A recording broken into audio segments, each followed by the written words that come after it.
Hello and welcome back to another episode of Agency Highway. Today we have an awesome guest on called Brent Weaver, who many of you probably already know from UGURUS fame, and I assume many other fames, but that's the one I know you from, Brent. Thank you for coming on. Yeah, James, awesome to be here. Now, look, from what I understand, you grew an agency, and I just love one of my favorite points was that it was in Denver because I freaking love Denver so much, and that seems to surprise a lot of people. But do you still live there? I live in the Denver metro area. Yeah, I live in a Nice. town called Castle Rock, about half an hour south of Awesome. Denver. Well, I'm jealous. But you went on to sell this agency, and obviously for many of us, that's kind of the dream, right? Like at some point, exiting, maybe to work on something else or whatever. But yeah, I imagine that was quite the journey, and there's a lot that agency owners can learn. So let's dig in, hey? Yeah, I think, for me, and I'm happy to start wherever you want, but for me, it was about, how to make, kind of keep the main thing the main thing. So, I was running my agency.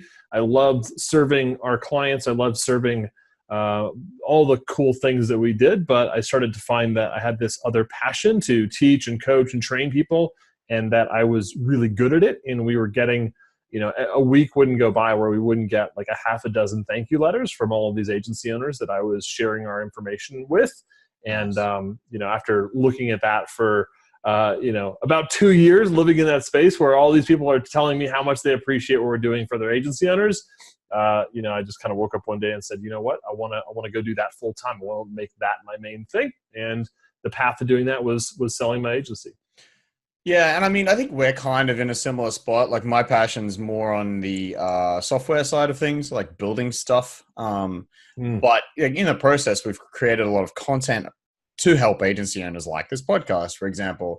And that exact same thing where you get like thank you letters where people have actually taken the time to write like an email about a podcast. To me, that just blows my mind every time I get one of those emails, because it's like someone's been listening to this like walking the dog and they remembered to go home and write an email when they got home. Like that is huge. Yeah. So Yeah. yeah, I definitely get the good feels when like helping just people with content and stuff like that. But I guess in your agency life, the stuff I'd like to cover, because I did a little bit of research about uh, Uh-oh. what you thought. You did homework, James. Uh-oh. I'm in for it. Yeah, and I don't do that very often, so you should feel privileged now. But I'd like to talk about sort of your early struggles and especially growing struggles, because I know this is a pretty big issue for a lot of people. Like they might get that first one or two staff. They're not entirely sure what tasks they should give them. Those sort of questions have been coming up in the Facebook group quite a bit. And then like how to get over, I guess, that first, like, I don't know, like where do you think the biggest hurdles were? Like, is, going from 3 people to 10 people or something, like where are the biggest issues that people are facing? Where those roadblocks are and how we're going to get through them. Yeah. I mean, I think it's that, the most basic struggle that I see early stage or, smaller agencies, kind of 1 to 3 person space, is that, the owner is usually wearing all of the hats. And the thing that we maybe are most comfortable with is like the service that we provide to our clients. So if you're a designer, you're most comfortable like with designing stuff. And so when you think about growing your team, you think, okay, I need to hire another designer to like get more designers, right? Or more developers or more content people or whatever. And so we think in terms of that context of like, this is the thing that I've been making all my money doing, so that if I want to do, make more money, I should basically, hire more people like myself. And so I think that becomes one of the biggest challenges. And I think ultimately the solution to that is really thinking about your business more in like four or so core chunks, right? There's like you, the owner, the leader of the business, like where is this thing going? There's, how you market and build awareness for your business, how you actually convert that awareness into clients, like sales. And then there's like the delivery, right? The fulfillment of your work, right? Which is kind of the last part of the machine or the model. And so I think when when I go in and work with people, that's one of the main things that we look at is like, okay, cool. There's these major 4 functions. Which of these can we get you out of next and bring in people? Like, what's the next hire? Because it can't just be, hire designer, designer, designer, designer. Because one day you wake up and you've got like 4 designers or developers working for you, and you have nobody that's actually selling for you. You have nobody that's dedicated to marketing for the business. So you have all these people to pay, all these mouths to feed, but like the demand's not there, or it's totally dependent on you, right? So starting to think about this more as a business, not just a bunch of people that, do creative work together. Yeah, and I think I've seen a few questions like that come up lately in other people's groups as well, or like things around that whole, I guess, feast or famine cycle, where it's like that they're all doing the work or they're all doing sales. or they're all doing the work, and then the work like dries up, and then you're like, oh my gosh, I need to go find like 10 more projects like tomorrow to keep these 4 developers busy or whatever, right? Yeah. So what do you think is the best place for someone to hire first? I mean, I think the thing you need to decide on is where do you want to spend your time, right? And think about it more in these terms of seats or hats, right? And instead of like bringing on somebody that's just doing more development or more design, but which hat can you get out of next, right? Is it, if you really don't like selling, should you bring in somebody to focus on sales so that while you're, the wizard delivering and delighting your clients, there's somebody out there that's fielding the leads, that's out there working with, the opportunities that are coming in, so that when you finish that next project, you have the next one lined up. So, and, or having somebody out there focused 100% of their time on marketing, right? Like, so marketing is not just that thing you do once a month when everything else is done, or you have that panic, that fear that creeps in when you're like, oh my God, we don't have any leads, right? So I think it's figuring out where you really want to spend your time, and then hire for that core business function, and really focus there, right? So I guess it'd kind of be like a part like what you don't like doing and what you're not good at, I guess, is probably the things you should get rid of first. Well, right. So you can I'm really good at sales, but because I spend most of my time in the leadership position in the business, I'm not available 40 hours a week to sell. So, we're typically getting 20 to 30-ish, scheduled appointments for our salesperson every week from our marketing systems. That's a really time-consuming thing to like work on fielding that many leads, following up with that many customers. Even though I'm really good at sales, I maybe have time to do 3 to 5 conversations a week. I can't do 20 conversations a week. Yeah. So like, just because you're good at something might not even mean that you're really the person that's meant to do it for the business's goals, right? Yeah, for sure. I think this that whole like separating the business into the different hats is cool, right? That's somewhat similar to the E-Myth, I guess. They talk a little bit about that concept of creating like an org chart or something, and then trying to, working out which roles you're currently doing. Obviously, for some people, that's all of them. And then trying to put people into those roles one at a time, like even getting one person to do maybe a couple. Well, I mean, look at it like, okay, so if you have one full-time producer, so if your business is content, and that person is doing high value deliverables, right? So if they're creating, content assets for your client, right? Let's say that they have, depending on how willing to work they are, they have somewhere between 1,000 and 1,600 like billable hours, right? Because they're not going to bill all 2,000 hours they work in a year. So your agency's billable is $100 an hour, just to say it's like super nice and clean here. That means that person should be billing somewhere between $100,000 and $150,000 a year in billable.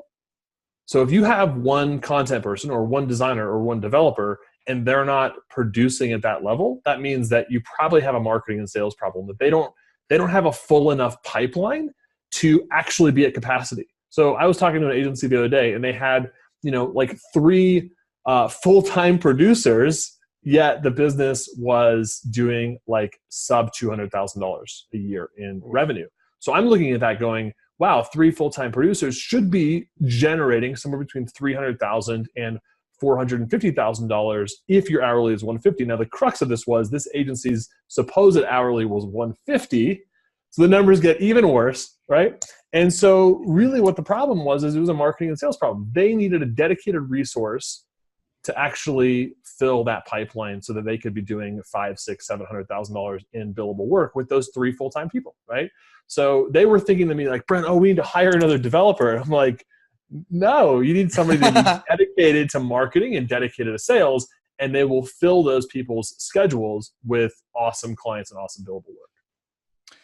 That's awesome. And I've just realized that this is something I need to do, like I've stepped out of the agency sort of role mostly, and I need to do this with content snare now, and with Agency Highway, and I'm like already like spinning, cogs are turning to what roles I've got to sort of start creating to fill later. But yeah.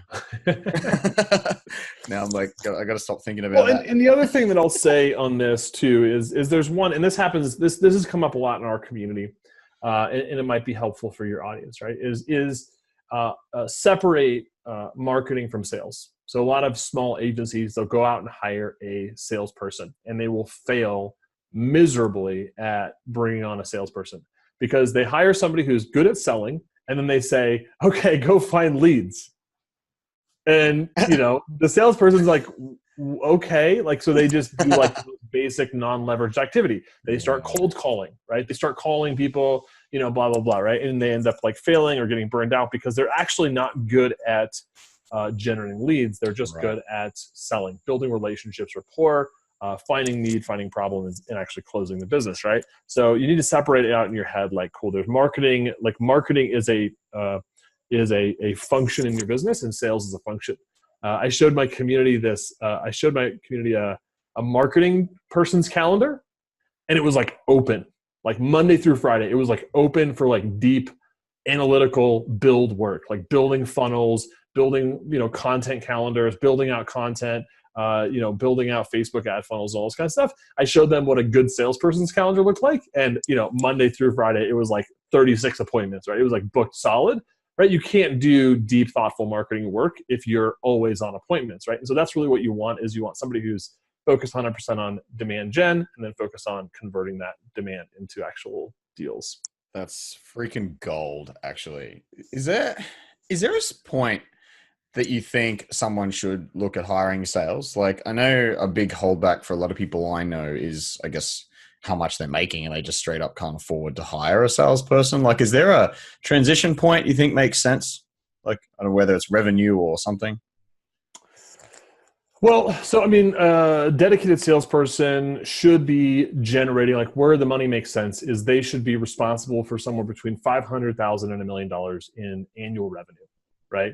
So if you're currently at 250 or, less than that, if you're at $150,000 and you're like, cool, I'm going to go out there and hire a salesperson, you need to be able to paint a picture for really good salespeople to get to, I think, 6 figures in their income within like a year to 18 months. Otherwise, you're going to be dealing with people that really aren't, they aren't like salespeople. They're like appointment setters, or, they maybe can help you with, some basic lead gen and kind of cold calling people and stuff like that. But if you're talking about, somebody who can work with a business doing between $1 and $10 million a year and go through a discovery process with them and build a solution, do a proposal presentation, win a 5 to 6 figure account, like those people want to make $100,000 to $250,000 a year. So if you run the numbers, you think, okay, if, what am I willing to give in terms of deal flow? Like if I was making $500,000 and they were doing 20%, cool, that's 6 figures. If I'm making $1 million and they're doing 15%, cool, that's $150K, that's 6 figures, right? So those kind of like roughly, like you don't necessarily need to be making that today, but that needs to be the game that you're playing. You need to be willing to fund a lead gen system to help a salesperson get to $1 million a year. So if that's part of your plan, your vision, then probably hiring a salesperson is the right fit. If you're totally awesome running a 250 to 300, 400K a year small agency, then I would typically recommend that, focus on getting really high quality leads for the owner to close, and block out, 3 to 5 hours a week of sales time for the owner, and build a really solid appointment funnel, and systematize and automate the heck out of the system to free up the owner's time. But like, you'd be better off having the owner sell versus bringing on a salesperson. Yeah, nice. But then when you are actually able to fill up a salesperson with those 36 appointments a week or whatever, if you have a marketing system that's doing that, or you're willing to invest in one, that's when you should look at bringing on a salesperson. Yeah, and if that's what you want, right? If you're trying to do, I was talking to an agency owner today who, he's already doing $1 million a year in revenue, and he's the main salesperson, and he's got 5 or 6 plates that he's constantly spinning. For him to get to 2 to 3 million, either we need to take off one of his other seats and give him twice as much bandwidth to sell, right? Because the number's really easy. If he spends 5 hours a week or 10 hours a week in sales right now, he's making $1 million. Cool. We need to get him spending twice as much of that time to get to 2 million, right? Likely, right? More than likely, if he is going after the same types of clients, same level of proposals, like there's a couple other levers that you could pull there, but more or less, like, he needs to spend twice as much time in sales. So we did this kind of activity dump with him today where he listed out where he was spending all of his time. Cool. We found 10 hours a week that was like low value things that could be delegated. We got rid of that stuff, and boom, now he's got twice as much time to sell. We got to work a little bit on the lead gen systems too, but all things equal, if he gets twice as many leads, he should be at 2 million within 12 to 18 months. Nice. You touched on something there that I think is super important that a lot of people don't do, is the time tracking. Like, it's something I try to do every few months, just track time for a couple of weeks to see where my own time's going, as well as the team, right? Like, I know time tracking kind of sucks to ask your team to do it. Like, some people are very against it. Some people are for it, but it's really good to have that idea of where, exactly what you said, find those low value activities that can be removed.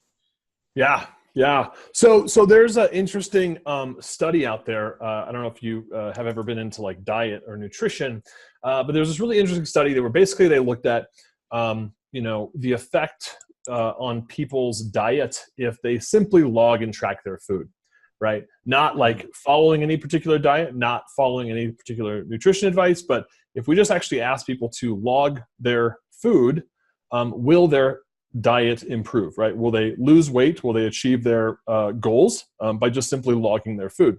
And what they found was the answer to that question is yes. Just simply by keeping a food diary, people's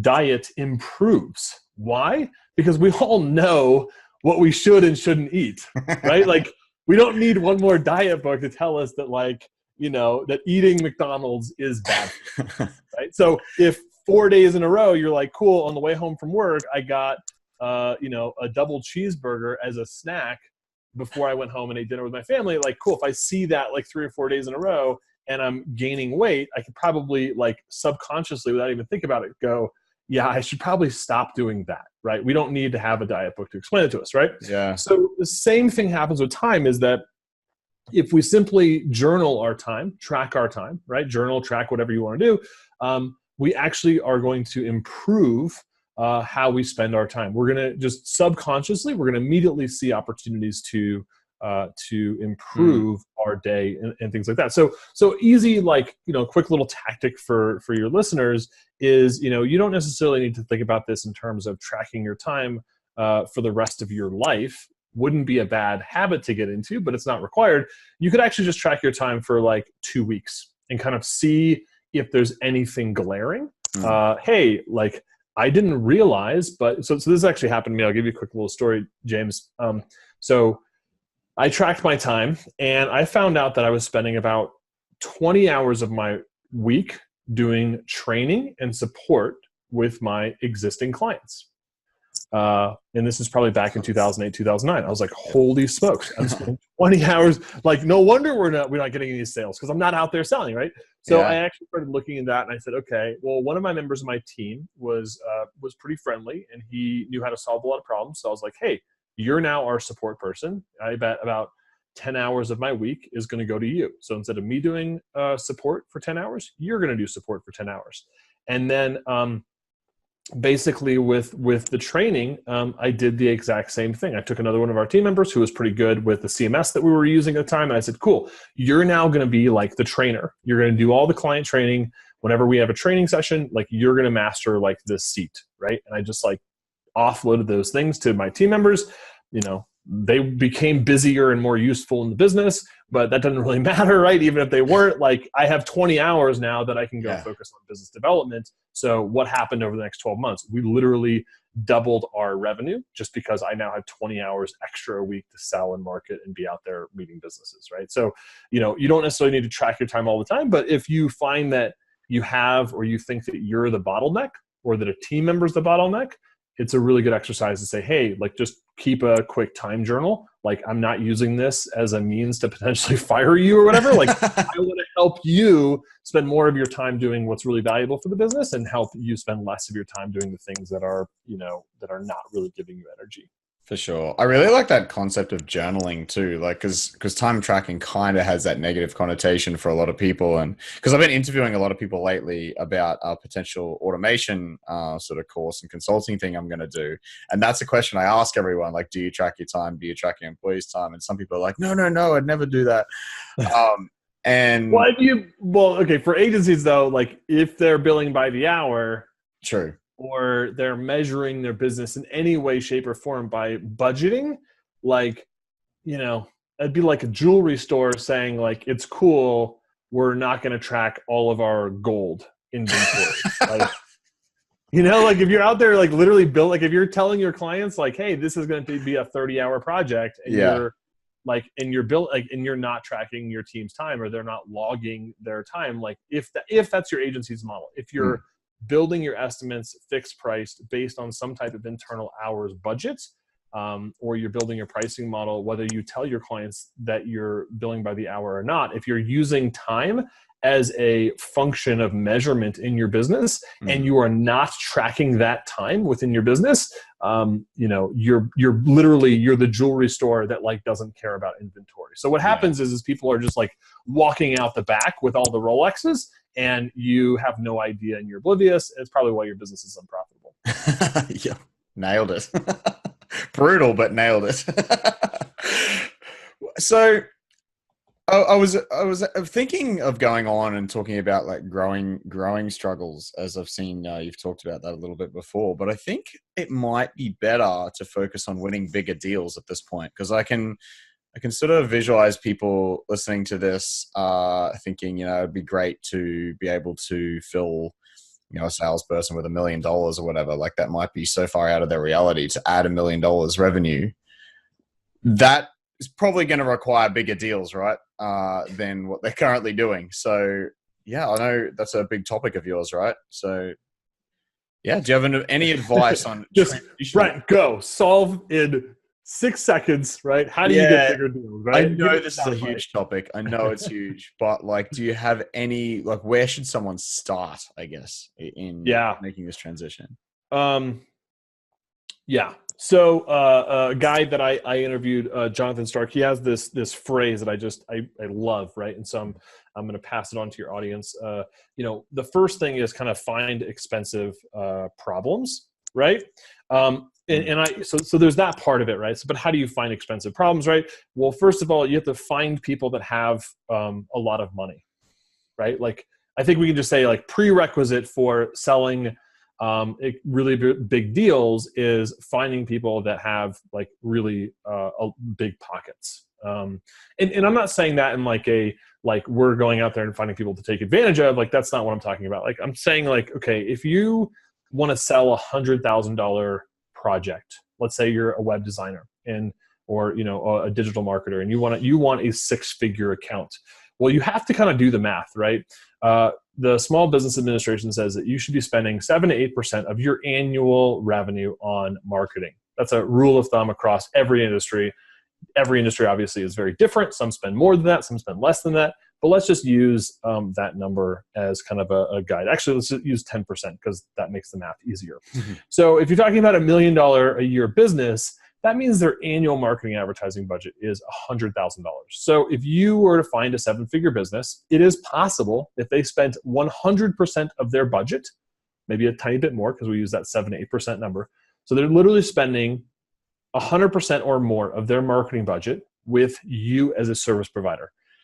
Look, I run a 7-figure business. I'm not going to go spend my entire marketing and advertising budget with one vendor on one project because I'm not an idiot, right? Mm-hmm.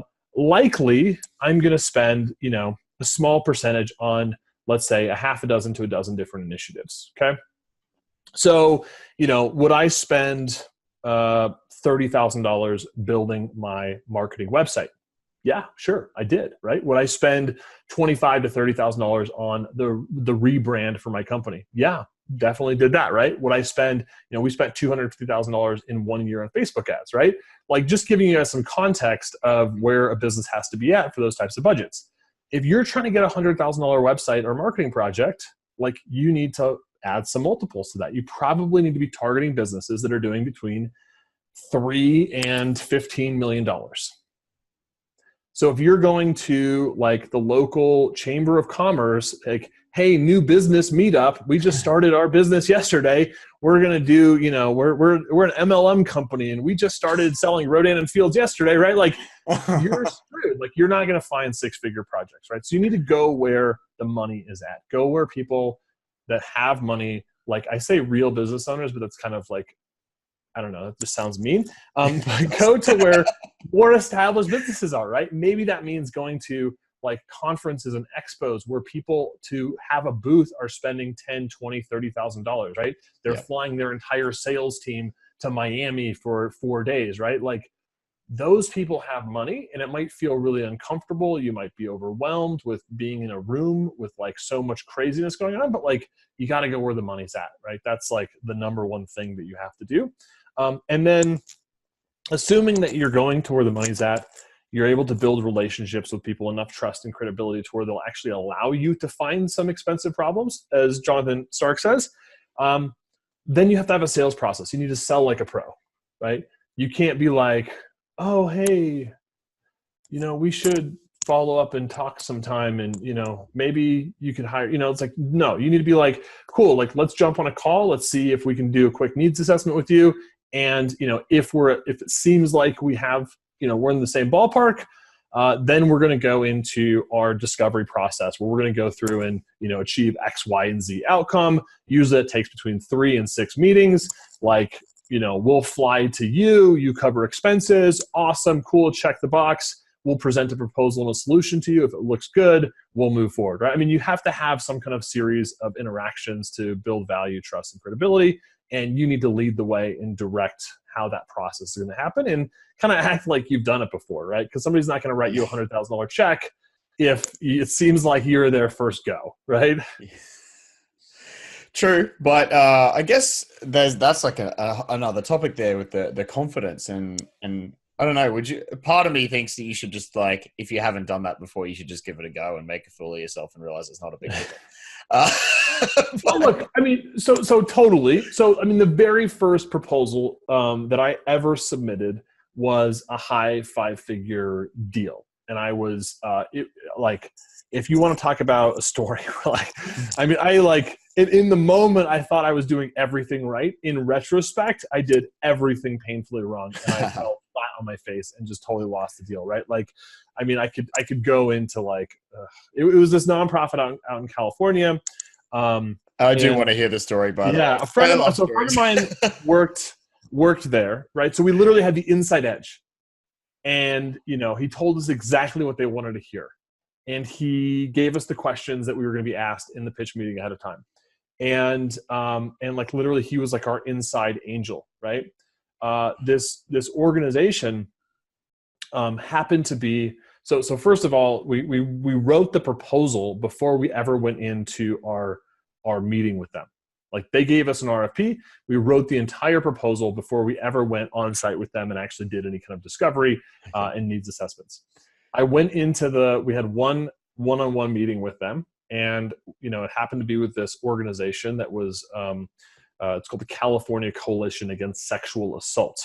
99.9% women. My friend that worked there was the only guy, right? We went in and like what we thought you should wear to a big pitch meeting. Like, I had a black suit on, white shirt, like tie, my partner did as well. We went in there, we had like a PowerPoint, we lectured, we told them everything that they should be doing with their website and with their online marketing and this and that. And, you know, at the end of the day, like, they asked us if we had any questions for them, and we said, nope, we've got everything that we need. Like, we think we're going to do great with this, blah, blah, blah, right? The company that won the deal, like, they submitted a initial proposal that said, based on what you've told us so far, we think this project could be somewhere between, you know, 80,000 and 250,000. If you want us to get more specific, we need to spend some time with you, you know, one-on-one. They went in, you know, polo shirts with nothing prepared. And all they just did was ask questions and build relationships with the people in the room. And they, you know, made sure that everybody got heard, and they took notes, and they talked about, you know, they regurgitated all the problems and pains and, you know, the value, and they quantified it for every single seat in the organization. I mean, they just crushed us on it, right? Which is why they actually ended up winning. We thought the deal was, they told us their budget was 70,000. And the company that won the project ended up winning a $150,000 project. Oh, damn. Right? But, you know, I was 23 years old. Who cares, right? Had 1,000 more opportunities like that in my future. And it was a really big lesson, right? That was like a big 6-figure lesson.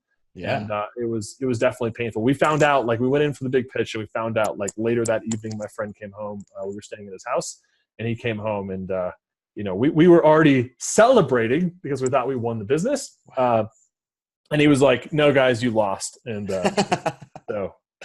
It sucks, but it is such a good lesson. I think that's actually, oh man, it's awesome for listeners as well. So I hope someone takes something out of that. I feel like I've read like a whole bunch on this before. I'm just trying to think of where like somewhere that people could go and learn more about this. Do you have any resources off the top of your head? You mean like that we've put together? Sure. Or if it's a book or... Yeah, I mean, look, there's tons of books out there. I mean, we have, obviously, at UGURUS.com, we have our blog. We have, you know, some courses. If your listeners or whatever has any interest in, like, we have a sales course. I'm happy to give them that for free. It's basically our web design sales kit. So it runs through it's called the interaction model, basically how to sell, you know, 5 and 6 figure specifically website projects, but you could definitely apply it to most any other creative services. I had somebody the other day that was in a completely different business. Like, they were selling event management services or something. And she was like, oh, I went through your web design sales kit, and I don't sell websites, but I just sold my first $100,000 event. I was like, okay, cool. So anyways, I'm happy to give your listeners that. Yeah. So where do people go then? Just shoot me an email, Brent@UGURUS.com, and just be like, hey, I heard you on James' podcast, and I can just hook you up with that. If you go to our website, you would have to buy it. So don't do that. Just email me, and I'll hook you up with that for free. That is one hell of an offer. Thank you. Yeah. So look, I mean, some other good books on selling in particular. I think Spin Selling is interesting. You know, I think there's so many good sales books out there. I feel like Win Without Pitching might be the one I was thinking of. So Blair Enns, right? Am I just making that up? I'm really Win Without Pitching, Blair is that's right. Great read as well, right? I mean, I think everybody is more or less saying the same things. I think the challenge for a lot of creatives and a lot of people that are kind of accidental entrepreneurs is actually putting it to work, taking the chance and being like, okay, you know, Blair or Brent or James told me that, you know, I need to qualify my clients. So, you know, what most people do is they ask them qualifying questions, but instead of saying no and, you know, moving on, they just keep acting like they're some client that they want to win. Like, you're like, oh, hey, how much revenue are you doing this year? Oh, well, we haven't started our business yet. Oh, really? Are you funded? Like, do you have like an investor, or are you putting in nope, just putting this on my MasterCard. Oh, cool. Let's go do discovery. Like, no, be like, hey, you know, maybe Wix is a better fit for you. Like, yeah. You know, like actually like applying this stuff is, I think for most people, it's a lot harder than just learning about it. What I've seen a few people doing with those kind of clients lately actually is doing like a website as a service type thing where they build their own. You can build your own platform for DIY websites, like whether that's a road you want to go down. it is an option that I'll, because we had an interview with Matt Rodella, who teaches people how to build their own system for those clients. So I might link to that episode. Like a low value kind of productized service that says like, hey, if you're looking to DIY, like go over here and I've got like a little $500 bucket for you. Yeah. And even if they're like not trying to DIY, but they do have a DIY budget, then yeah. I mean, it's just an option. We have a little chat. I had a chat with a guy about it on the episode, on the podcast, and it was pretty interesting. So, by the way, I just found that book I was looking for called Bag the Elephant. That was the other one that talked about going into businesses and finding your champion inside the business. And like, yeah, it was interesting. I have not read Bag the Elephant. I'll add that to my list. You're giving me homework, James. There's going to be so many links in this show notes. Like trying to take notes as we go without like typing too much. And there's so much here. I feel like we could keep going forever, but I also think that there's so much stuff for people to think about already in this chat. So I reckon we should wrap it up unless there's something else you want to go over. I'm just here for your audience to, get some value. I mean, my vision and our vision at UGURUS is we want to help digital agency owners achieve freedom in their business and life. And I think first and foremost, it's like I think of revenue, I think of cash as kind of oxygen in your business.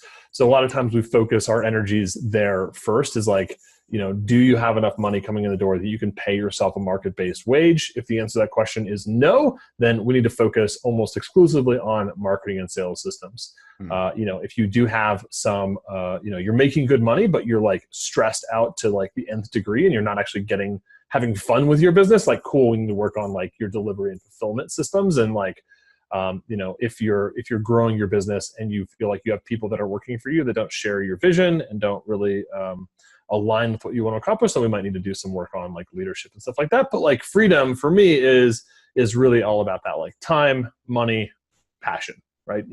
If one of those is not really in alignment, like we just go to where there's the most pain. So it's just a good model framework for people to think about in their own business. Like, is the money bucket not happening in the way they want? If it isn't, then you should spend your time focusing on that. If you are making money, but you're not spending your time how you want, cool, do that one next.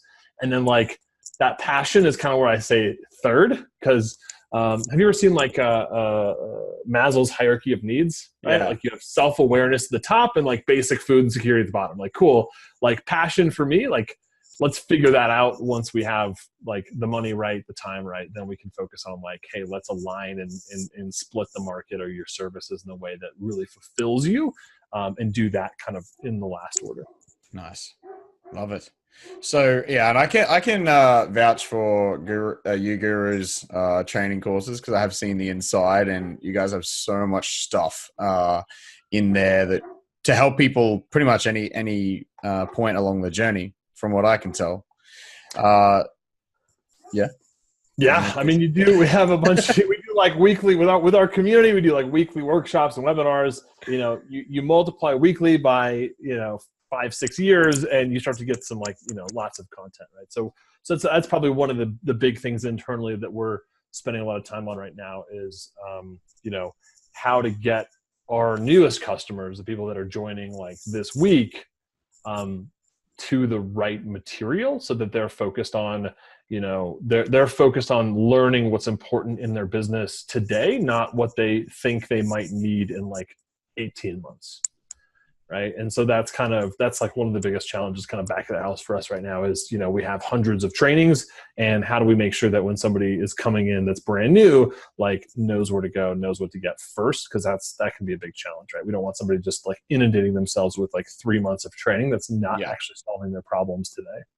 Yeah. To get to that, like the current problem is like, that's huge, because so many courses, I guess, just try to teach everything, and it's just like, you might not even be ready for half of that stuff. So meeting them where they are is the go. So where should people go? Just ugurus.com.